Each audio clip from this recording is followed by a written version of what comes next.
Okay, welcome back everyone. So in chapter 12, there's a small portion that covers the Ottoman and the Safavid empires as part of the Islamic world, but I wanted to go into a little bit more depth and cover the Ottoman Golden Age. And so we're going to look at their rise to power and the intricacies of their social structures. And as we go through this lecture, I want you to keep in mind, why is it that the Europeans, or why was it that the Europeans and not the Turks became the dominant power of the modern world? Because it's not exactly inevitable. This is part of one of your objectives, right? To help you understand the strengths and weaknesses of the Ottoman Turkic state, emphasizing that the rise of Europe was not inevitable, and understanding the long-term tension between Islam and Christianity, and exploring the contemporaneous Islamic states by means of comparison to the Ottomans that we're going to focus on. I thought we'd start with a visual. I believe this is in your textbook. But here we have a map of four Muslim empires: the Songhai Empire, Ottoman Empire, Safavid Empire, and the Mughal Empire. And they're in blue or purple, whatever that color is. That outline color shows you the Islamic world by 1500. You know, and really beyond the domains of China and the European civilizations, any 15th century global traveler would surely have been impressed with the transformations of the Islamic world. You know, it stretched from much of Afro-Eurasia and the enormous realm of Islam experienced a set of remarkable changes during the 15th and early 16th centuries, as well as the continuation from earlier patterns. And the most notable change lay in the political realm. The Islamic civilization had been severely fragmented since probably about the year 900, but eventually, by 1500, is crystallized into four major states or empires. And at the same time, a long-term process of conversion to Islam continued the cultural transformation of Afro-Eurasian societies, both within and beyond these new empires. So let's start with their rise to power.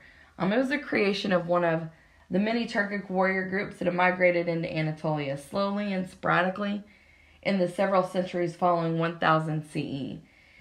And by the mid-15th century, these Ottoman Turks had already carved out a state that encompassed much of Anatolia and had pushed deep into southeastern Europe, particularly the Balkans, acquiring in this process a substantial Christian population.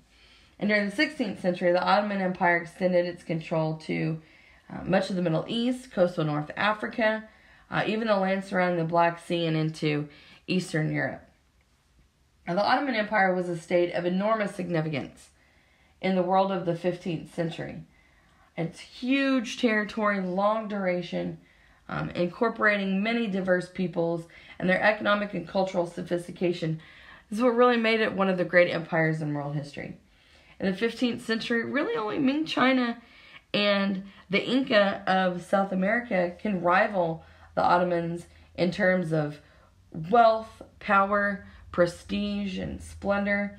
And the empire represented the emergence of the Turks as the dominant people of the Islamic world, ruling now over many Arabs, which are the ones who had initiated the new faith of Islam more than 800 years before. And in adding that term caliph, right, the successor to the prophet, to their titles, the Ottoman Sultans claimed the legacy of the earlier Abbasid Empire, and they sought to bring a renewed unity to the Islamic world, and seeing themselves as the protector of the faith, right, the strong sword of Islam. And this really, during these centuries, the Ottoman state was transformed from a small frontier principality to a prosperous, powerful cosmopolitan empire, heir both to the Byzantine Empire and the leadership within the Islamic world. And its sultan combined the roles of a Turkic warrior prince, a Muslim caliph, a conquering emperor, bearing that strong sword of Islam mentality. And the Ottoman Empire also represented a new phase in the long encounter between Christendom and Islam. And in the Crusades, Europeans had taken the aggressive initiative in that encounter, but the rise of the Ottoman Empire really reversed those roles. So we're going to start with the Battle of Nicopolis in 1396. This is a catastrophic military defeat for the Christian knights at the hands of the Ottoman Turks, and it brought an end to the massive international efforts to halt Turkish expansion into the Balkans. So after their victory at the Battle of Kosovo in 1389, the Ottomans gained control of a large portion of the Balkans under the leadership of Bayezid I, and he's known as the Thunderbolt. This is the development that led Pope Boniface IX in 1394 to call for a crusade against the Muslim Ottoman Turks in southeastern Europe. And in response to the Pope's call, there were nobles from all over Christian Europe that eventually signed up for this venture. And so we had contingents from France and Hungary and Germany, and even from the Knights of the Order of St. John that embarked on the long journey to the Danube River at the fortress of Nicopolis in what is modern-day Bulgaria. And from the outset, the crusade was strife with disputes of precedence and status, and the knights reached Nicopolis in the late summer rather ill-equipped to take the fortress by force. Despite that, after weeks of siege, it was discovered that Bayezid was only hours away with this huge army, and the Crusaders panicked, and despite holding a war council, their actions were rather uncoordinated. The French knights insisted on leading a charge and not fully knowing the size of the Sultan's army. And then, actually, initially the charge was successful, but Bayezid responded with his reserves, which there were many of, and in their rush to secure the glory of victory for themselves, the French knights became separated from their Hungarian support. And Bayezid counterattacked, and the Christian knights were destroyed. The Hungarians tried desperately to support the French, but failed to notice an outflanking move by the Ottomans, and the Crusaders were overcome. Some managed to escape, but after the battle, Bayezid had most of the prisoners executed. And there was no new expedition launched from Western Europe to stop the Turkish advance in the Balkans until after this defeat, maybe until the 1400s. England and France soon renewed their war. Wallachia continued its stance against the Ottomans, having stopped another expedition in 1397. And even in 1400, another expedition of the Ottomans. Let's talk about the Battle of Ankara. This is in July of 1402, and this military confrontation in which the forces of the Ottoman Sultan Bayezid, the Thunderbolt, who was the victor at the Battle of Nicopolis, was actually defeated by another Central Asian ruler, Timur, and the Europeans called him Tamerlane. Then this resulted in a humiliating defeat for Bayezid and nearly the collapse of his empire. And it came close to destroying the Ottoman Empire. Bayezid was at the height of his power, besieging the Byzantine capital. He was withdrawn away from fighting the Christians to deal with this threat of Tamerlane's army advancing from the east in Anatolia. So Bayezid marched his army across the peninsula in the heat of the summer to face Tamerlane, but the Asian warrior actually outmaneuvered him, and Bayezid marched eastward. Tamerlane cut behind him and besieged the city of Ankara. Thirsty and exhausted, Bayezid's troops turned back to try and relieve the city, but Tamerlane drew up his forces in battle and forced Bayezid to attack by sending troops to divert the only source of water for his army. So they're tired and they're hungry, and thousands of Ottoman entrymen were slaughtered. Bayezid fled from the battle with the cavalry force, but Timur pursued him, surrounded him, and captured him. And he became the only Ottoman ever to be captured by an enemy. He died in captivity after allegedly being held by Tamerlane in a cage. And then Timur advanced onto the Aegean Sea, which borders Greece.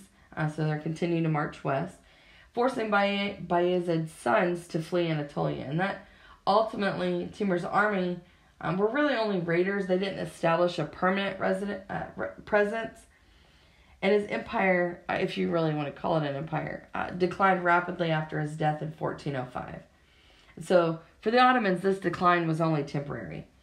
And after the battle, Timur moved through western Anatolia and took the city of Smyrna, a stronghold of the Christian Knights Hospitaller. And the battle was catastrophic for the Ottoman state, fracturing what remained and bringing almost total collapse of the empire. Alright, now let's look at the Crusade of Varna. This is in November of 1444. A Turkish victory over a Hungarian force ended the European powers' efforts to save Constantinople from Turkish conquest, and it enabled the Ottoman Empire to confirm and expand its control over the Balkans. The Christian retaliation against the advance of the Muslim Ottoman Turks had come to a disastrous end, opening the way to the Ottoman conquest of Constantinople.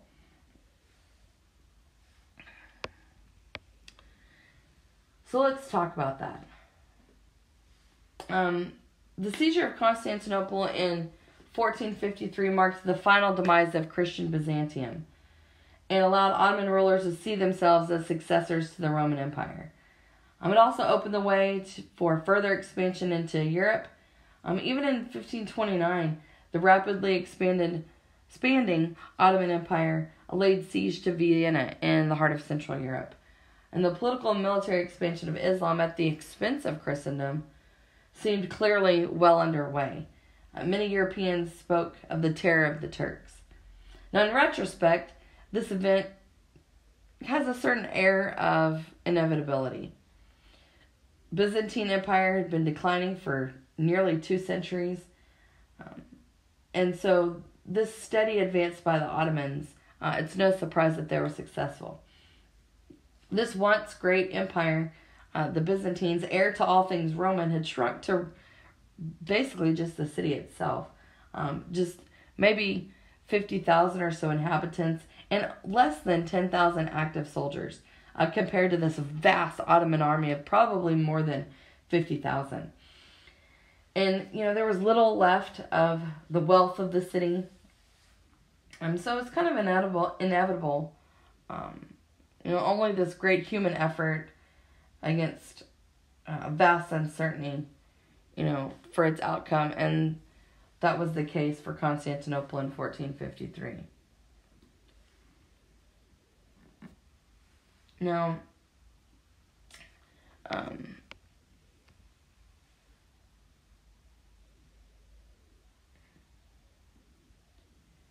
so as preparations began for this assault of this once great city, the Ottomans assembled a huge fleet, men, materials, supplies, weapons, and they constructed a fortress to control access to Constantinople by water. By 1452, Mehmed II, aspiring new leader, secured the services of a Hungarian master cannon builder. And he constructed a number of huge cannons, one of which was about 600 pounds and could hurl a stone ball over a mile. And these weapons subsequently had a devastating effect on the walls and the fortresses of Constantinople. And, interestingly enough, that cannon builder offered his services to the Byzantine Empire, but the Byzantine Empire couldn't pay for his services. It was too expensive of a project, and so he went to the Ottomans. And April of 1453 is when the siege began. It lasted for several weeks, and eventually the Ottoman Turks were successful in May of 1453. As required by Islamic law, Mehmed allowed or offered 3 times to spare the emperor's life and his family, and he knew the risks, and he considered the offer, but he refused. And after weeks, that ominous silence descended in May of 1453 when the city fell. Mehmed declared a day of rest and prayer,